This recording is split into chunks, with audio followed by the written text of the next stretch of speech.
Bonjour, Gemara de Megillah, on est au chapitre 1, à la page 10a. On venait donc de réciter une grande Mishnah qui nous expliquait ce désaccord entre les Tanaïm.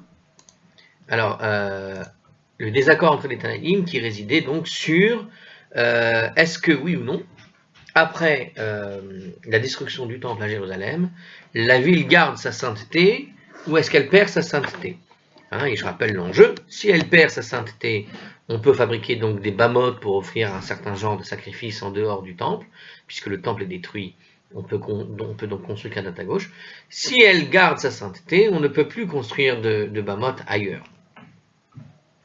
Alors on avait justement donc montré que ce désaccord existe entre les Tanaïm. Alors la Gemara va analyser la Mishnah qu'on venait de citer, et elle dit la chose suivante. Mikelal des Rabbi Eliezer Savar lo Kadisha le Atid Lavo. Ça sous-entend que Rabbi Eliezer, qui avait donc dit dans cette Mishnah que on suspendait les rideaux jusqu'à l'achèvement des travaux de construction des murailles. Rabbi Eliezer avait présenté une histoire dans laquelle il parlait que ceux qui fabriquaient en quelque sorte le temple, il y avait une période de 22 ans pour arriver à la fin de la construction du deuxième temple, et le temps de fabriquer, on avait fabriqué donc ces rideaux qui permettaient en fait d'un côté à ceux qui devaient faire les sacrifices de faire les sacrifices à l'intérieur du rideau, et puis ça permettait aux ouvriers à l'extérieur de ce rideau de s'affairer à la construction de la grande muraille qui entourerait la nouvelle cour du temple. Eh bien là-bas, il disait donc Rabbi Eliezer que ce rideau, d'une certaine manière, puisqu'on a fait état qu'il y avait des rideaux qui permettaient de donner une sorte de séparation entre l'endroit qui va être saint et l'endroit qui n'est pas saint, d'une certaine manière, ça prouve que Rabbi Eliezer donc considère que la sanctification première, finalement, n'a pas été sanctifiée pour tous les temps à venir. C'est-à-dire que la première fois qu'on a sanctifié le temple de Jérusalem sous l'époque de Salomon, n'avait pas été fait avec une idée qu'il serait saint pour toujours. D'accord ?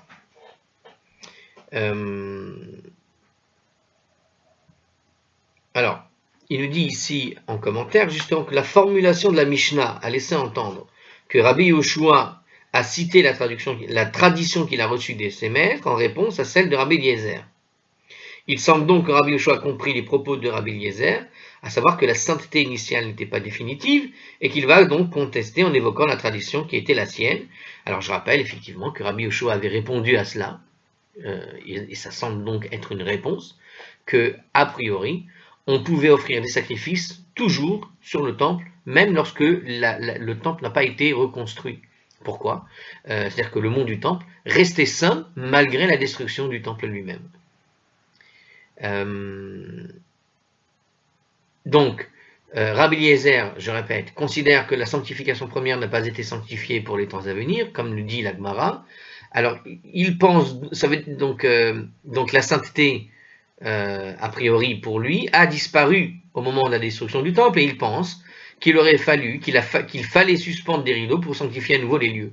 C'est-à-dire que il a imaginé un système qui permettait en quelque sorte de suspendre des rideaux comme une sorte de temple, on va dire provisoire, le temps qu'on finisse l'ensemble de la structure.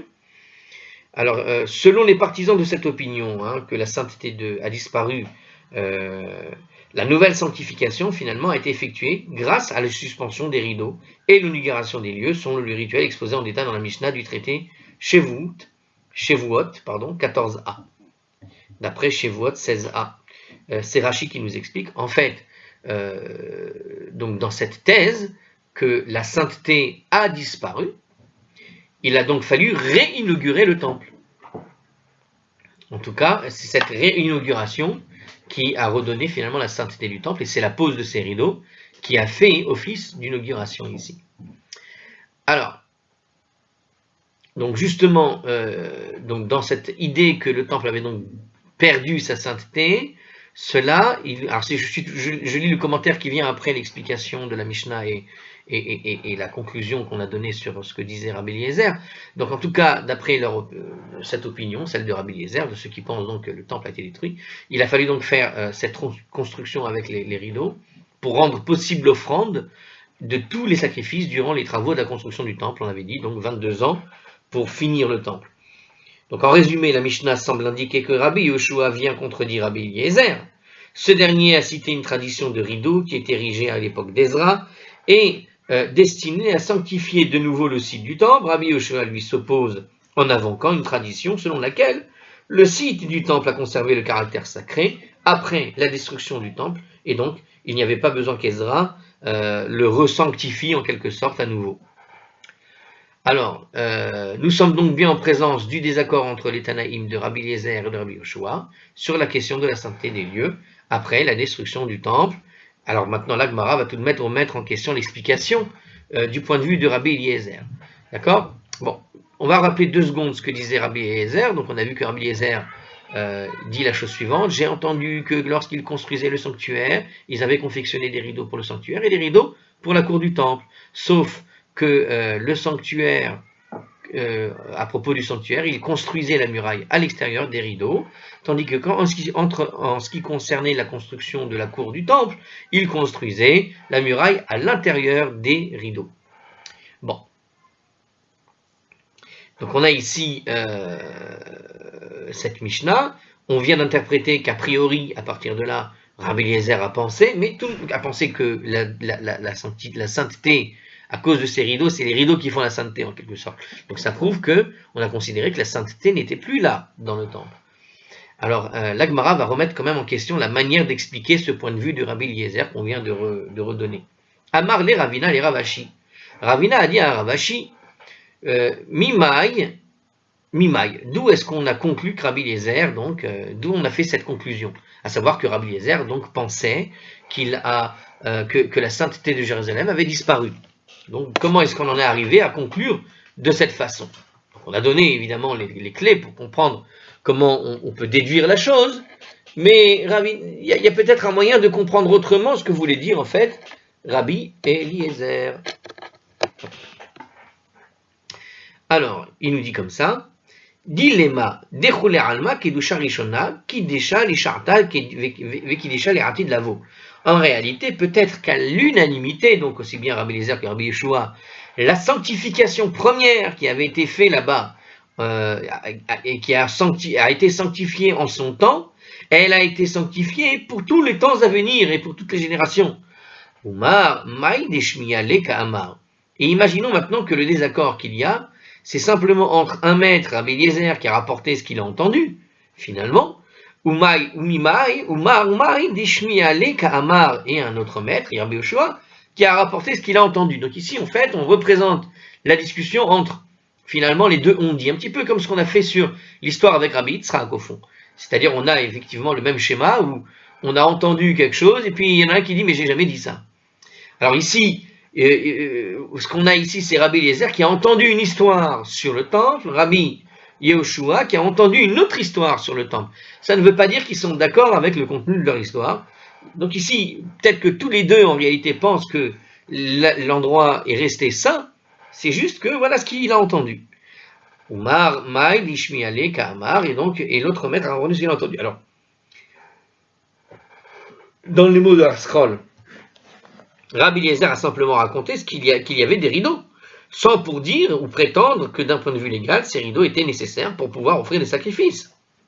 Parce que lui aussi admet que la sainteté initiale n'a pas disparu lors de la destruction du temple, nous dit Rashi. Bon, ça veut dire qu'il a raconté une histoire, mais il n'y a pas de prétention d'en faire une conclusion particulière sur la sainteté ici du temple. En réalité, il pense a priori que c'est saint, nous dit Rashi, et qu'il a raconté cette histoire comme une sorte d'anecdote pour essayer de comprendre ce qui s'y passait. Mais ce n'est pas nécessairement une sorte d'argument qu'il a donné pour dire non, le temple avait perdu sa sainteté, en tout cas l'emplacement. Rabbi Yeshua alors racontait à son tour ce qu'il avait entendu au sujet de la pérennité de la sainteté de Jérusalem et du temple, mais plutôt qu'une réplique, ses remarques se voulaient indépendantes de celles de Rabbi Eliezer. Donc c'est juste que chacun a raconté ce qu'il a entendu, ce qui s'était passé, mais il n'y avait pas une objection de l'un vers l'autre que l'un pensait par rapport à ce que l'autre aurait dit ou je ne sais quoi. C'était juste chacun raconte ce qu'il a vu, ce qu'il a entendu. Voilà, c'est comme ça que nous raconte en tout cas ce commentaire. Vechitema kelaim les Rabbi Eliezer lamali. Et si tu dis, dans ce cas, pourquoi fallait-il des rideaux d'après Rabbi Eliezer, si ce n'est pour sanctifier les lieux? Donc si tu dis comme ça, en fait il nous dit comme ça la Gemara, bon, alors si tu dis maintenant qu'à l'unanimité, il fallait que tout le monde pense que finalement la sainteté était gardée, alors pourquoi il y avait besoin de rideaux, selon Rabbi Eliezer, si ce n'est, il précise Art-Scroll, si ce n'est pour sanctifier effectivement les lieux. Donc on avait besoin des rideaux, a priori pour sanctifier les lieux. Donc pourquoi avoir mis des rideaux si le lieu est saint? On n'a plus. Où est le problème? Alors la réponse est la suivante. L'itsni'uta beralma, par simple mesure de discrétion, c'est par tsni'ut, par pudeur, pour empêcher les gens de regarder les kohanim qui accomplissent le service, tout simplement. C'est-à-dire que la cour du temple, elle est toujours fermée, elle se fait dans un endroit fermé. On veut commencer à travailler. Voilà que alors c'est vrai qu'ils pourraient faire ça en public, mais ils n'ont pas envie d'être comme dans un zoo et les gens qui regardent. Donc d'une certaine manière, c'est simplement par pudeur qu'ils ont tout simplement mis un rideau uniquement. Alors, en tout cas, à la suite de cette discussion, qu'est-ce qu'on voit? On voit que rien ne prouve un désaccord entre les Tanaïm sur cette question de la disparition de la sainteté initiale lors de la destruction du temple. C'est le sujet principal de notre page aujourd'hui. Alors, la Gemara prouve cependant, en s'appuyant sur d'autres sources, qu'il y avait quand même ce désaccord. Il y a un désaccord. On vous dit qu'il y a un désaccord sur cette question, chers amis.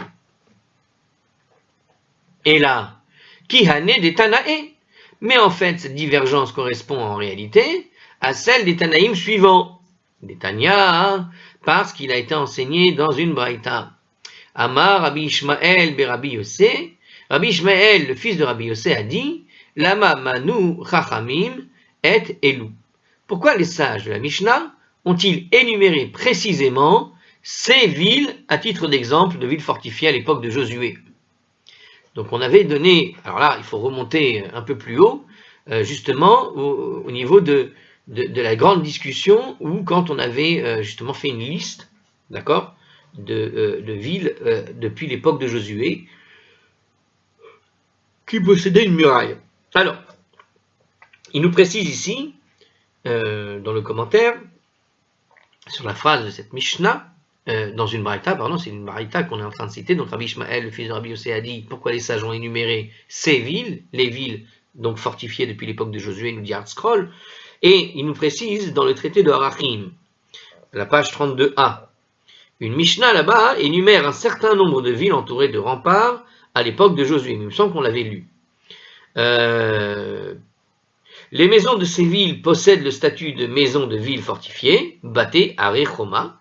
Leur statut prévoit que si leur propriétaire les vend, il ne dispose que d'un an pour les libérer en les rachetant. Oui, on avait vu ce sujet-là un peu avant, justement quand on discutait des Megillot qui doivent être lus dans les villes fortifiées par rapport aux Megillot qui n'étaient pas lus dans les villes fortifiées, et on avait fait une petite digression sur le statut de ces fameuses maisons qui ont été vendues, et qu'un vendeur a le droit de racheter à tout moment s'il l'a vendu dans un endroit qui n'était pas une ville fortifiée, mais qu'il peut, et pour qui il lui reste une année seulement pour aller racheter éventuellement quand c'est dans une ville fortifiée. Donc il a tout le temps le droit de racheter sa maison en dehors, dans une ville qui n'est pas fortifiée, une ville ouverte. Donc le propriétaire qui a vendu sa maison a le droit de récupérer sa maison, en tout cas avec un prix évidemment, mais il a le droit de la racheter et donc de demander à celui qui était sur les lieux de partir gentiment pour le prix qu'il donnera pour la maison, pour toujours. Et dans le cas des villes fortifiées, il a une année pour le faire, sinon c'est fini.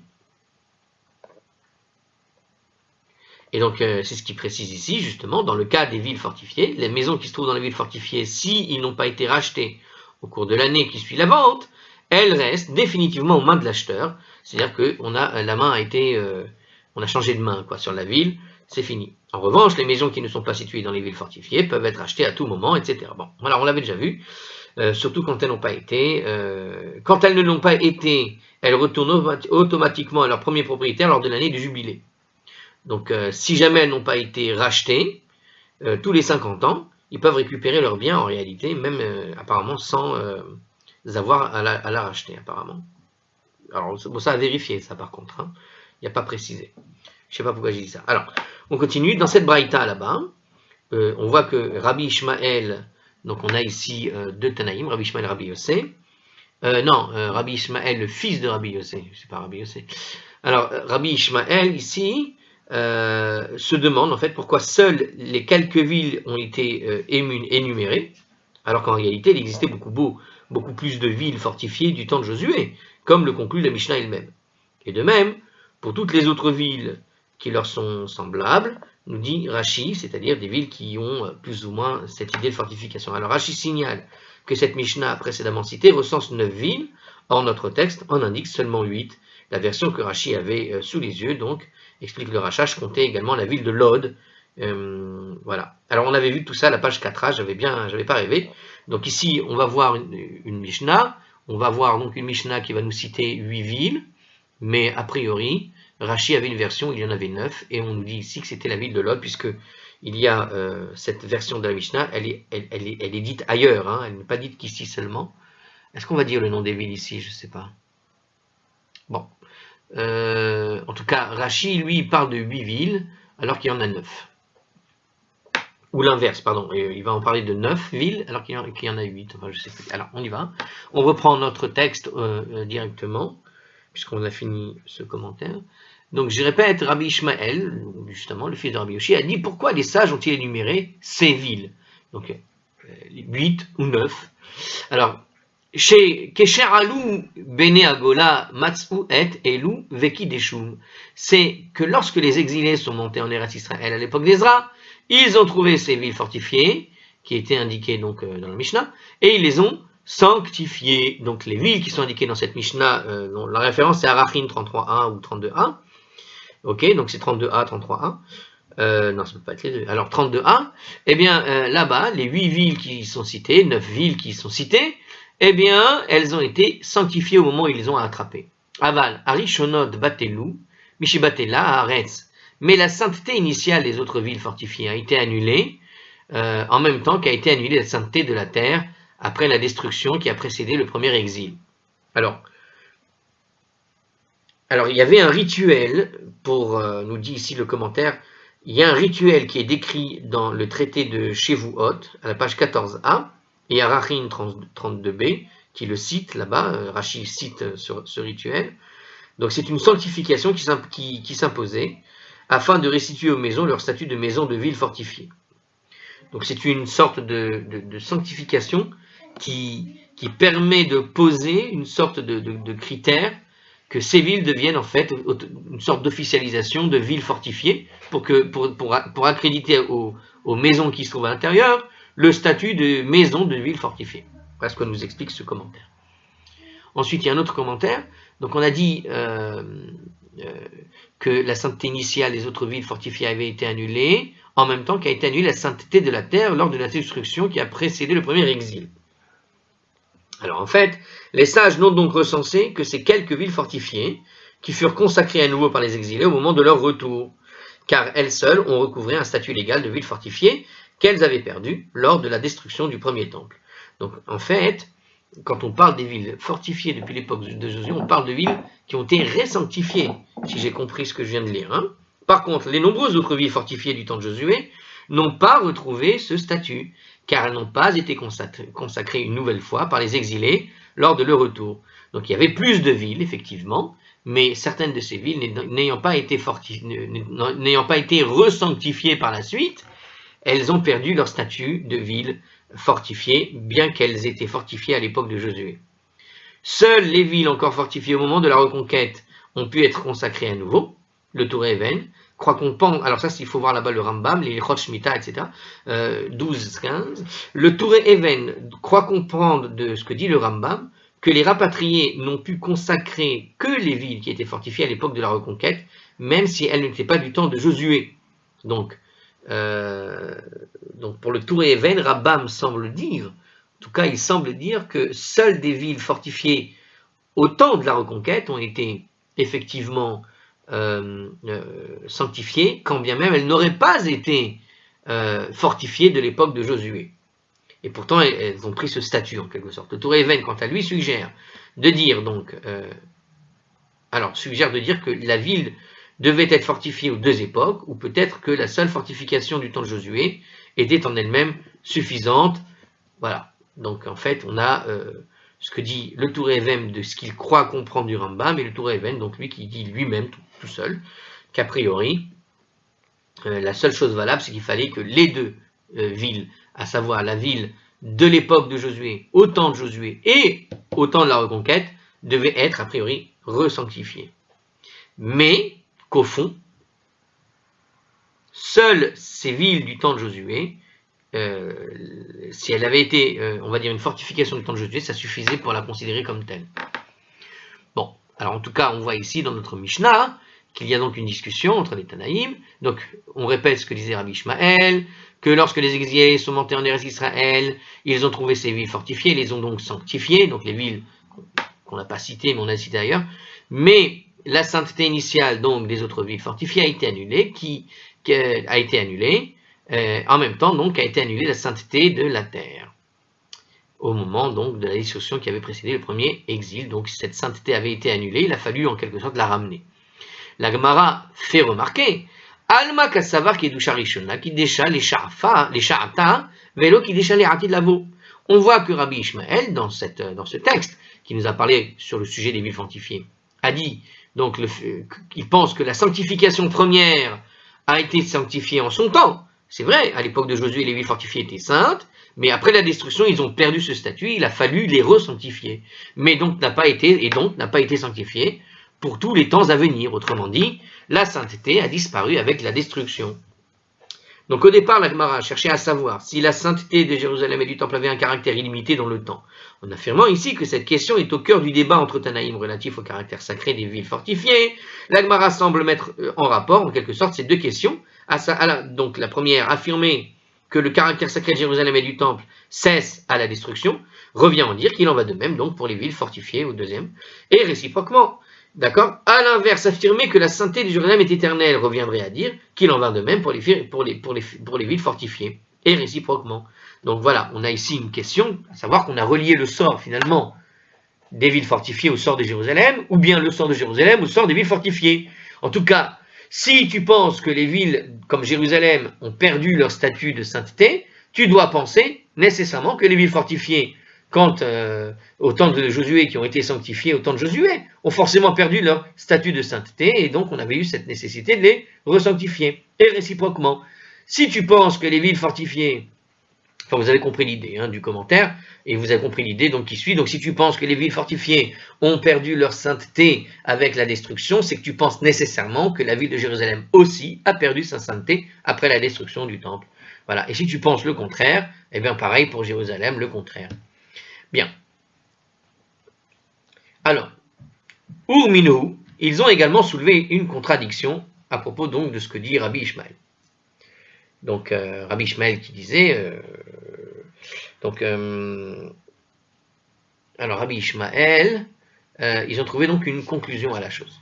Alors attendez, qu'est-ce qu'il nous dit ici en commentaire? La contradiction soulevée ici est la conclusion de ce que la Gemara avait dit plus haut, à savoir que ce point fait l'objet d'un différend entre les Tanaïm suivants, c'est-à-dire les auteurs de ces deux braïtot contradictoires.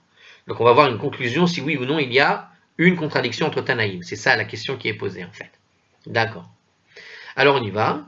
Ils ont soulevé une contradiction, donc quelle est cette contradiction? Parce qu'il y a une autre braïta qui dit la chose suivante. Amar Rabbi Ishmael, Rabbi Yossi, donc le même Rabbi Ishmael, le fils de Rabbi Yossi, il dit Vechi elu bilvad hayu. N'y avait-il pas à l'époque de Josué que ces villes fortifiées qui sont énumérées qui sont énumérées, c'est-à-dire celles qui sont énumérées dans la Mishnah du traité Arachin, comme on l'a déjà dit tout à l'heure, c'est-à-dire Arachin 32a.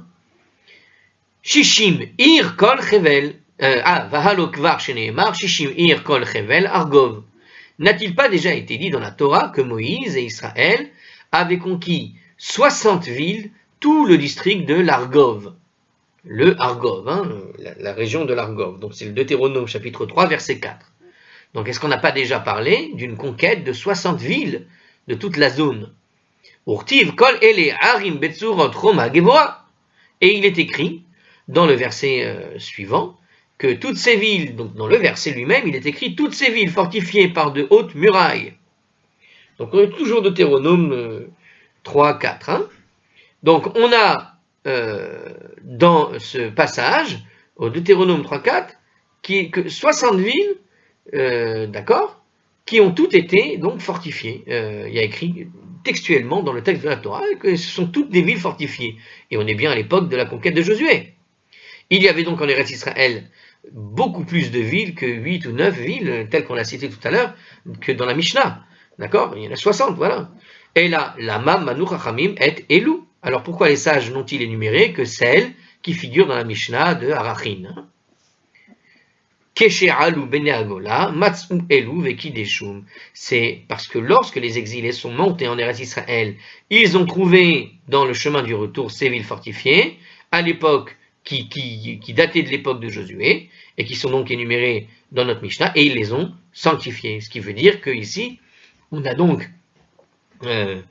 une nouvelle position ici de Rabbi Ishmael qui semble dire, cette fois-ci, que les villes ont été uniquement sanctifiées, ce sont seulement ces villes qui sont sanctifiées. Alors, mais je ne vois pas la contradiction du coup.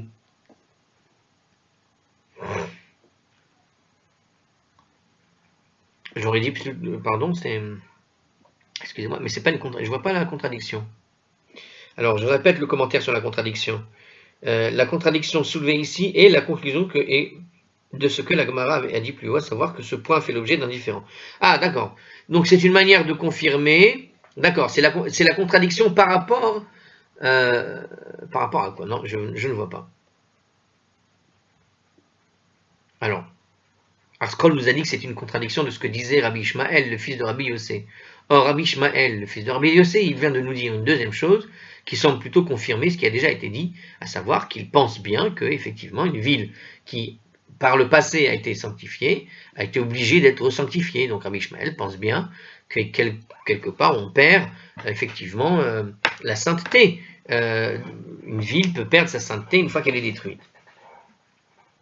Bon, il y a peut-être une suite, on va lire la suite plutôt, parce qu'ici il nous dit, la Gemara interrompt la Braïta qu'on était en train de lire, donc on n'est peut-être pas encore tombé sur la contradiction, pour faire une objection. Qui déchoum, peux-tu dire que la Braïta signifie vraiment qu'ils les ont sanctifiés? Il y a écrit là-bas, qui déchoum, qu'ils les ont sanctifiés. Mais peux-tu dire qu'ils ont sanctifié vraiment? Hashta, alors on est à la page 10b, Hashta, au retour de l'exil, tu peux croire vraiment qu'ils ont sanctifié des villes au retour de l'Égypte. Ah, Amré, l'Etzricha, les coups de liché. Pourtant, il est dit, un peu plus loin dans la même braïta, qu'il n'est pas nécessaire de les sanctifier à nouveau. Donc, en fait, voilà la fin de la. Voilà, alors, on a la fin de la braïta. Alors, en effet, à la fin de la braïta, à la fin de cette braïta, citée ci-dessous, stipule là-bas que n'importe quelle ville que l'on sait avoir été fortifiée à l'époque de Josué conserve toujours son statut de ville fortifiée, puisqu'elle n'a jamais perdu la sainteté initiale. Dès lors, comment la Braïta affirme-t-elle dès maintenant que les rapatriés ont dû sanctifier à nouveau ces villes? Donc voilà, cette Braïta en fait qu'on vient de dire, il n'y avait pas de contradiction jusque-là, puisqu'on avait dit justement, au moment où on était en train de discuter, que ces villes, quand les exilés sont tombés dessus sur leur chemin, ils les ont sanctifiés à nouveau. Oui, mais il y a un problème, car la fin de la Braïta, et en fait, il y a eu une réaction sur la fin de la Braïta avant même qu'on la lise, de la Gemara. Donc la Gemara réagit à la fin de la Braïta avant même qu'on lise la fin. Elle dit, c'est pas possible qu'il les sanctifie, puisqu'il va bientôt affirmer qu'il n'est pas nécessaire de les sanctifier. Donc, ils les ont pas sanctifiés. Alors, il dit comme ça, hein, elle rectifie la Braïta, on va la lire autrement, donc, et là, Matseu et Elu umnaum, il faut plutôt dire la Braïta comme ça. Ils ont trouvé ces villes, et c'est pourquoi les sages les ont énumérées. Mais les sanctifiés étaient inutiles, c'était pas écrit, ils ont enlevé le mot, ils les ont sanctifiés, ils ont juste dit qu'ils les ont trouvés. C'est peut-être ça l'idée qu'ils les ont sanctifiés, c'est-à-dire à partir du moment où tu les as trouvés, celles-là et pas les autres, tu sais pas où sont les autres, puisque tu as perdu la mémoire d'où étaient les autres. En tout cas, ils ont trouvé celle-là, et donc c'est sur celle-là qu'on a déclaré qu'elles étaient complètement saintes, puisqu'on savait qu'elles étaient saintes depuis toujours. Donc celles-ci, ils les ont trouvées, et c'est pour ça qu'elles sont énumérées dans la Mishnah. Et c'est comme ça qu'on répond à la Braïta à propos de Rabbi Ishmael. Donc Rabbi Ishmael dit, voilà, c'est ça la réponse, pourquoi est-ce que celles-ci ont été énumérées et pas les autres. Il y avait effectivement 60 villes saintes, mais on a cité uniquement les villes qui ont été trouvées sur le chemin. Vélo et Lou Bilvad. Mais non seulement ces villes, en réalité, sont soumises aux lois des cités fortifiées. Et là, Kol Sheta'alelecha Masoret Beyadecha, mais Avotecha, mais encore, toutes les villes dont tu peux obtenir une tradition ancestrale, donc tu connais une histoire, et que tu as reçue en tradition, chez Mukefet Roma Mimuti Yoshua bin Nun, qui ont été entourées d'une muraille depuis l'époque de Josué, le fils de Nun, Kol ha-mitzvot halelu noagin ba, toutes ces mitzvot relatives aux villes fortifiées de l'époque, ils sont encore en vigueur là-bas. D'accord? On est encore en vigueur. Mipene shekidush harishona kidush kudsha les sha'ata vekidesha les atid, parce que la sanctification première a sanctifié en son temps et a sanctifié donc jusque dans les temps à venir. Et pour les temps à venir. Pour tous les temps à venir. Alors il nous dit ici, par exemple, l'expulsion du Metzora de la ville, voir à la page 8b, on avait dit. Alors, la lecture de la Megillah, voilà, le 15 Adar, et non le 14. Et l'opinion du rachat des maisons pendant 1 an, etc., seulement après la vente. Ok, bon, ça c'est juste quelques exemples en commentaire. Parce qu'on parle ici des mitzvot de la ville, d'accord, c'est pour ça, je suis en train de lire le commentaire qui parlait de toutes les mitzvot. Donc toutes les mitzvot qui sont relatives aux villes fortifiées, elles sont toujours valables, comme l'histoire du Metzora, puisqu'on avait déjà vu l'histoire du Metzora, qui doit être expulsé de la ville, le temps de voir s'il a la lèpre ou pas, et s'il a la lèpre, le temps qu'il guérisse, enfin, ce qu'on appelle la Metzora en réalité, d'accord. La lecture de la Megillah le 15 Adar aussi, et non le 14, et aussi l'option donc de rachat des maisons sur 1 an seulement après la vente. Ce sont donc les mitzvot relatives aux villes fortifiées, ça. C'est Rashi qui nous les reprécise. Rashi inclut la lecture de la Megillah le 15 parmi les lois spécifiques aux villes dotées qui présentent présentement du caractère sacré de villes fortifiées. Le Tour Even conteste énergiquement ceci, étant de démontrer formellement que dans n'importe quelle ville fortifiée du temps de Josué, la lecture de la Megillah a lieu le 15. Donc ça n'est pas lié à la sainteté de la ville, mais juste à l'historicité de la ville. Si on sait de l'histoire que cette ville avait une muraille à l'époque, alors théoriquement il fallait lire le 15. Alors pourquoi Rashi met cette loi ici? Le Tour Even n'est pas du tout d'accord. Alors je vais vous expliquer pourquoi il n'est pas d'accord. Parce que la ville de Suse n'est pas sacrée. Et qu'on lit effectivement, on avait vu que la ville de Suse, bon, c'est quand même une ville qui est considérée comme entourée d'une muraille, même si ce n'était pas à l'époque de Josué, mais elle est entourée d'une muraille uniquement, et c'est le seul vrai critère qu'on retient. Donc il n'y a pas de sanctification particulière sur cette ville.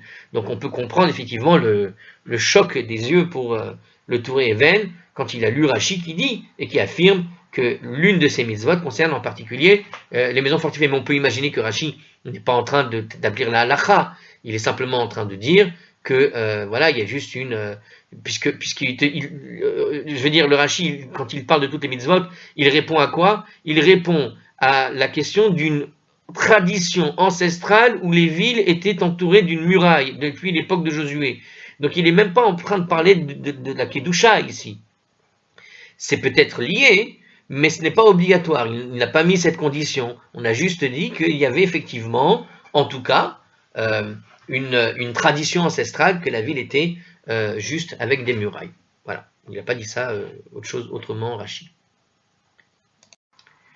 Et donc, conclusion de ce passage, qu'est-ce qu'on vient de voir? On a vu donc 2 braïtot, une braïta de Rabbi Ishmael qui nous disait que, a priori, les villes qui perdent leur sainteté et qu'il faut redorer les villes en les resanctifiant. Et puis, une deuxième braïta dans laquelle il semble dire le contraire, à savoir qu'une ville ne perd jamais sa sainteté. Alors, monsieur Rabbi Ishmael, aidez-nous. L'opinion de Rabbi Ishmael se contredit. Kashia de Rabbi Ishmael ad Rabbi Ishmael. L'opinion de Rabbi Ishmael contredit l'opinion de Rabbi Ishmael. C'est comme ça que la Gemara pose le problème. D'accord? Alors la Gemara lève la contradiction Teretana et Aliba des Rabbi Ishmael, Berabi Yossi. Les auteurs des Braïtot respectifs sont en fait deux Tanaïm qui sont en désaccord. Une, alors sur l'opinion réellement adoptée par Ishmael, le fils de Rabbi Yossi. En fait, il y a bien deux Tanaïm qui discutent, c'est juste que il y a deux Braïtot et les deux Tanaïm sont en désaccord sur l'opinion réelle de ce qu'avait dit Rabbi Ishmael. C'est-à-dire, on ne sait pas si Rabbi Ishmael pensait comme ci, ou si Rabbi Ishmael pensait comme ça. Et donc les deux Braïtot parlent d'une contradiction, non pas d'une contradiction, mais de deux opinions qu'on est venu présenter sous la forme donc de Braïtot, qui parlaient finalement de qu'est-ce que pense Rabbi Ishmael. Donc il y a une discussion qui existe entre Tanaïm de savoir si Rabbi Ishmael pense que les villes sanctifiées au temps de Josué perdent leur statut de sainteté après la destruction et qu'elles les retrouvent avec une resanctification, ou si elles gardent un statut de sainteté pour toujours. Autre explication possible, Ve'ibar et Emma, et si tu préfères, tu pourrais dire Ha Rabbi Eleazar bar Rabbi Yossé, qu'en fait la dernière braïta a été dite, alors Ha Rabbi Yossé Amera, que cette dernière braïta a été en fait dite par Rabbi Eleazar, fils de Rabbi Yossé, qu'il a énoncé. En fait, ça s'écrit pareil, vous voyez, c'est ça l'idée. C'est-à-dire que peut-être, ah ben non, ça s'écrit pareil, il y en a un, on a parlé de Rabbi Ishmael, alors pourquoi il parle de Rabbi Eleazar maintenant? Alors, en fait, ce serait une braïta de Rabbi Eleazar plutôt que Rabbi Ishmael de Rabbi Yossé, c'est-à-dire qu'en fait, au lieu de dire que la dernière braïta est en réalité au nom de Rabbi Ishmael, c'est une braïta qui était en réalité au nom de Rabbi Eleazar, le fils de Rabbi Yossé. Pourquoi? D'Etania, car il a été enseigné dans une braïta, Rabbi Eleazar ben Rabbi Yossé Amar, Rabbi Eleazar, le fils de Rabbi Yossé, a dit Asher lo choma. Le verset a déclaré qui n'a pas une muraille, d'où l'on avait déduit Afalpi chez Enlo. Arshav, quand bien même elle n'aurait pas une muraille maintenant, alors qu'elle n'est pas en ruine, donc Verayalo Kodem Lachen, mais si elle en avait une auparavant, c'est-à-dire au temps de Josué, elle reste comme une ville fortifiée, donc sa sainteté première n'a pas cessé. Donc en vérité, ce dernier passage qu'on vient de lire là, on l'avait déjà analysé lorsqu'on avait analysé justement quand est-ce qu'il fallait lire effectivement, il me semble, hein, la Megillah. Et c'est ce terme-là qu'on avait utilisé comme argument. Alors, le Lévitique 25-30, il nous dit comme ça, à propos de ce passage. Donc, Asher lo choma. Alors, je vous rappelle l'histoire de ce mot. Asher lo choma est écrit de manière bizarre. Asher lo peut signifier à lui, mais il peut signifier qu'il n'a pas de muraille. Pourquoi? Parce qu'il est écrit d'une manière bizarre, avec un lamed, un vav et un aleph. Normalement, quand on écrit lo peut très bien vouloir dire lamed, aleph, non, mais le problème c'est qu'ils l'ont écrit de manière ambiguë. C'est comme s'il avait été écrit lo pour lui, mais lo, aleph, qui n'a pas. Ça veut dire qu'il y a un jeu de mots pour dire à la fois il y a et à la fois il n'y a pas. Ça veut dire qu'il y ait eu avant ou qu'il n'y a pas aujourd'hui, ça revient au même s'il a une choma de l'époque de Josué. D'accord? C'est une espèce de jeu de mots. Alors on va le refaire, on va le réexpliquer, mais on l'avait déjà fait, il me semble.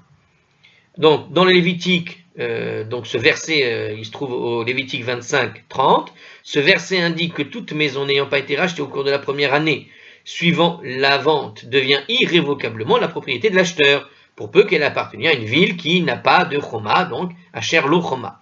Or, ce verset, le mot lo, est écrit, c'est un cri ktiv, c'est-à-dire il se lit différemment qu'il ne s'écrit. Ça veut dire que Moïse a reçu l'ordre d'orthographier le mot lo, qui veut dire non, mais de le lire lo avec lamed vav, qui veut dire lui étant appartenu, lui à lui.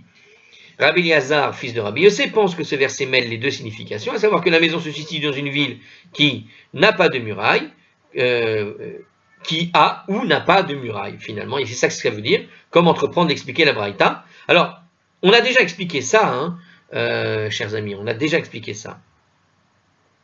La Braïta l'a expliqué juste après, de toute façon, voilà, elle le fait juste après, effectivement. Alors, quelle est la conclusion de tout ça? Il y a un immense commentaire pour juste la conclusion. Waouh, qui mériterait une vidéo entière. Alors, on y va, on va faire la conclusion de tout ce passage. On est à la page 10b, hein, en haut de la page 10b, elle est très grande, donc ça ne dérange pas. Alors, on y va. Alors, force est d'admettre que Rabbi Eliezer, le fils de Rabbi Yossé, estime que la sanctification initiale est perpétuelle et que la destruction ne l'interrompt pas. Il s'avère donc que la question fait bien loger d'un désaccord entre Tanaïm, nous dit Rashi.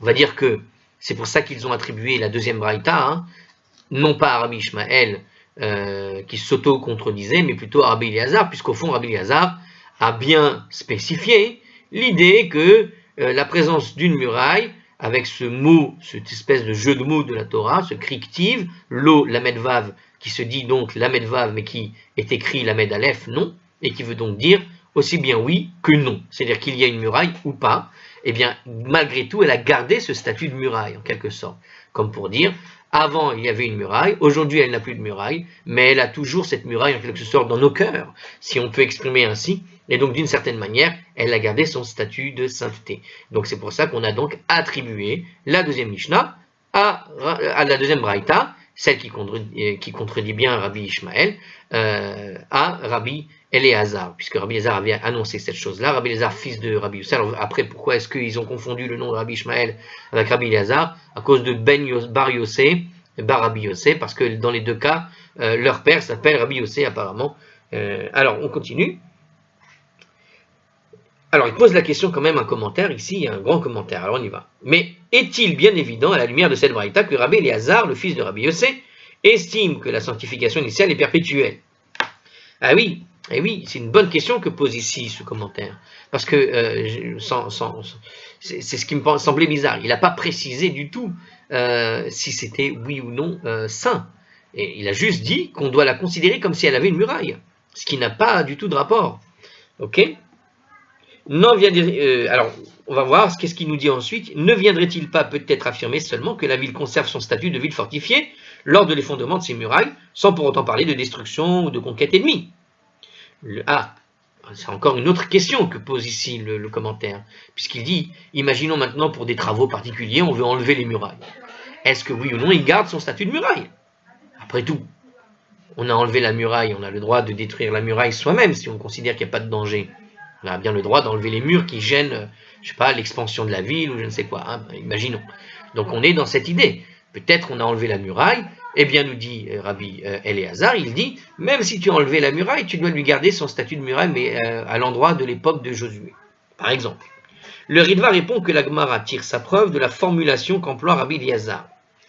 Bien qu'elle n'ait pas de muraille maintenant, cette expression là-bas, Rabbi Eliezer, dans cette deuxième braïta, troisième braïta qu'on avait citée en tout dernier en tout cas, quand il avait dit qu'il n'y a pas de muraille maintenant, cette expression maintenant fait référence en fait à un exil, c'est-à-dire l'exil actuel. Quand il dit maintenant, il parle de l'exil dans lequel il se trouve, Rabbi Eliezer. Donc, ça nous veut dire quoi? Ça veut dire s'il fallait parler éventuellement uniquement de l'effondrement des murailles d'une ville, ou de travaux, je ne sais quoi, Rabbi Eliezer aurait plutôt formulé son propos comme ça, bien qu'elle n'ait pas de muraille à ce moment-là. Mais puisqu'il dit maintenant, donc, a priori, selon le Ritva, c'est tout de même une preuve qu'il est en train de parler d'une destruction, parce qu'il est dans une situation d'exil. Il fait une différence entre le temps comme il est aujourd'hui et le bon vieux temps comme c'était avant. Cette idée est comme ça. Donc Rabbi Eliezer aurait plutôt formulé son propos comme ça, donc à ce moment-là. Voilà. Bien qu'elle n'ait pas de muraille à ce moment-là, mais c'est pas ce qui a été dit justement. Donc voilà. Pour une idée, alors il y a d'autres explications complètement différentes. Le Ramban donne une autre explication, etc. Bon, il y a d'autres machins. Alors, conclusion un peu de tout ça, parce qu'on va changer apparemment de sujet à la page d'après. La portée du débat entre les Tanaïm. Au départ, la Gemara, à la page 10a, avait cité l'opinion, donc on est toujours dans notre page 10a entre nous, l'opinion de Rabbi Yitzhak qui autorisait l'usage de Bamot à partir d'une destruction de Jérusalem, et ce en vertu donc du principe du caractère provisoire de la sanctification initiale. Donc il y a un caractère provisoire, destruction de Jérusalem, on perd ce caractère. Et bien que Rabbi Yitzhak se soit fait par la suite rétracter face à deux Mishnayot qui professaient le contraire, la Gemara n'en conclut pas moins qu'un désaccord existe entre Tanaïm quant au caractère perpétuel ou pas, ou temporaire d'une ville sanctifiée ou pas, ou d'un endroit saint. Donc est-ce que la sainteté est gardée, ou est-ce qu'elle se perd, elle se dilue dans le temps? Et elle conclut ensuite, selon toute apparence, qu'il y a un désaccord entre Tanaïm sur la question de savoir si l'usage de Bamot est permis ou interdit aujourd'hui. Donc elle conclut ensuite, selon toute apparence, qu'il y a effectivement ce désaccord. Alors, il y a donc un désaccord. Puisqu'il y a un désaccord entre Tanaïm, on a donc le même problème.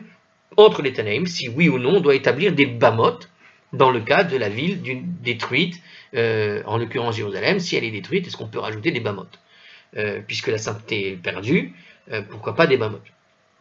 Or, Tosfot, on avait relié la possibilité de mettre des bamot à la sainteté de la ville, je rappelle.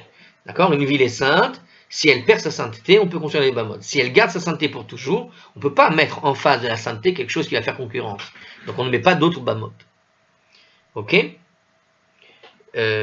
Or, Tosfot pose la question suivante. Si, comme le montre la Gemara, donc à la page 10a, c'est Tosfot qui parle ici, d'accord, au sujet de la Gemara, la question du caractère perpétuel ou non de la sainteté initiale fait en fait l'objet d'un désaccord entre les Tanaïm. Alors pourquoi Rabbi Yitzhak avait-il rétracté ses dires? Ah, vous vous rappelez, on avait posé cette question-là, mais il ne nous avait pas donné la réponse tout de suite. Et bien apparemment, on va essayer d'en discuter ici. C'est-à-dire que pourquoi est-ce que Rabbi Yitzhak n'est pas venu apporter les Mishnayot que la Gemara a citées? Après tout, il est contemporain, il doit les connaître, et donc autant se défendre et garder comment dirais-je, et garder son opinion pour lui, en disant mais moi j'ai des rabbanim, des tanaïm qui sont avec moi qui disent la même chose. D'accord? Et donc ce désaccord entre tanaïm aurait dû se retrouver entre les Amoraïm. Alors certes, deux Mishnayot le contredisent, mais il n'en reste pas moins que ces déclarations attribuées à ses maîtres pourraient bien s'accorder avec le Tana qui diverge, à savoir celui qui estime que la sainteté de Jérusalem cesse effectivement avec la destruction du temple. Quant à prétendre que Rabbi Yitzhak ignorait l'existence de ce désaccord entre les Tanaïm qui, somme toute, n'est consigné que dans une braïta, cela ne résout pas le problème. Comment alors a-t-il pu négliger a priori deux Mishnayot qui contredisent expressément ces dires? Donc, bon, alors voilà, en gros, on ne met pas en doute le fait qu'il puisse connaître même cette braïta, concrètement. Donc on pense qu'il la connaissait, et quand bien même il ne la connaissait pas, de toute façon, les versions qu'il avait devant lui auraient dû être les deux versions de Rabbi Ishmael, et donc Rabbi Ishmael qui contredit Rabbi Ishmael, ça faisait un problème. D'accord, donc il avait de toute façon, en tout cas, de quoi réfléchir. Selon Rabbeinu Chaim, qui cite Tosfot, toujours le même Tosfot de la page 10a, d'accord, et qui explique longuement le Rashba, le Ritva, Rabbi Yitzhak, en fait, n'ignorait pas que permettre l'offrande des sacrifices au temps de Chonio, à l'heure actuelle, c'était aller à l'encontre des deux Mishnayot cités par Rav Mari. Vous vous rappelez, le temple de Chonio, c'est ce que citait Rabbi Yitzhak, d'accord, et donc justement, d'une certaine manière, en allant au temple de Chonio, le fils de Shimon HaTzadik, dont on ne sait pas trop pourquoi, enfin si on le sait, mais il faut aller lire la Gemara de Menachot, donc page 107b je crois, et donc a priori ça contredit le fait d'aller là-bas, en tout cas ça va à l'encontre des deux Mishnayot qui sont cités par Rav Mari. Donc il y a tout de même, on va dire, ça pose un problème d'aller dans ces temples-là. Néanmoins, il a attribué son opinion au Tana de la Braïta, affirmant que la sanctification initiale n'est pas perpétuelle. Un Tana qui s'oppose a priori à ces Mishnayot. Bon. Mais Rabbi Yitzhak s'est ensuite rétracté, jugeant peu probable qu'un Tana quelconque s'oppose à des Mishnayot aussi explicites. Tout le monde s'accorde plutôt à dire que donc les Bamot sont restées interdites, même après la destruction du temple, comme le suggère le verset qui va déclarer que les Bamot ont été interdites dès l'arrivée d'Israël sur l'endroit qui correspondait donc à cette idée d'héritage. Vous vous rappelez, il y a l'endroit provisoire, l'endroit du repos c'était Shiloh, et l'endroit de l'héritage c'était Jérusalem. À partir du moment où le texte de la Torah affirmait que il y a qu'après le repos vient l'héritage, et donc après l'héritage, on ne peut plus aller au-delà. L'héritage, c'est Jérusalem, c'est-à-dire un endroit perpétuel. Quant à savoir si la sainteté première subsiste à jamais, cela relève d'une question qui est totalement différente, qui consiste à se demander si le site du temple conserve sa sainteté et permet alors de ce fait l'offrande de sacrifice à l'emplacement de l'autel du temple, même en l'absence du temple lui-même. Est-ce que, par exemple, on pourrait aller maintenant à Jérusalem faire un sacrifice et il sera valable? Est-ce que la sainteté est gardée ou pas? C'est assez étrange d'ailleurs cette question, parce que est-ce que oui ou non la sainteté du lieu est toujours là? Si elle est toujours là d'après la discussion qu'on a ici, concrètement aujourd'hui, je rajoute mon petit grain de sel, concrètement, si la sainteté est toujours là, alors théoriquement on pourrait refaire des sacrifices dès maintenant, puisque la sainteté est toujours là, et pas besoin d'avoir tout de suite comment on appelle ça, les murs. On n'est pas obligé de construire le mur tout de suite, on peut commencer à faire les sacrifices tout de suite. Et ils seront valables, ils sont cachers. Et donc on ne peut pas. Mais si la sainteté n'est pas valable et qu'elle n'est pas gardée, alors pourquoi à ce moment-là ne pas construire des bamotes? Donc dans les deux cas, il y a comme une sorte de difficulté à comprendre pourquoi les sacrifices ne seraient plus là.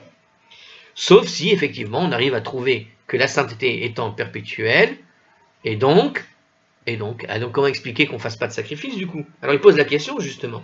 Donc c'est la question qu'il pose. Hein. Alors je répète, quant à savoir si la sainteté première subsiste à jamais, ça relève d'une question qui est totalement différente, qui consiste finalement à se demander si le site du temple conserve sa sainteté et permet de ce fait l'offrande des sacrifices à l'emplacement de l'autel du temple, même en l'absence du temple.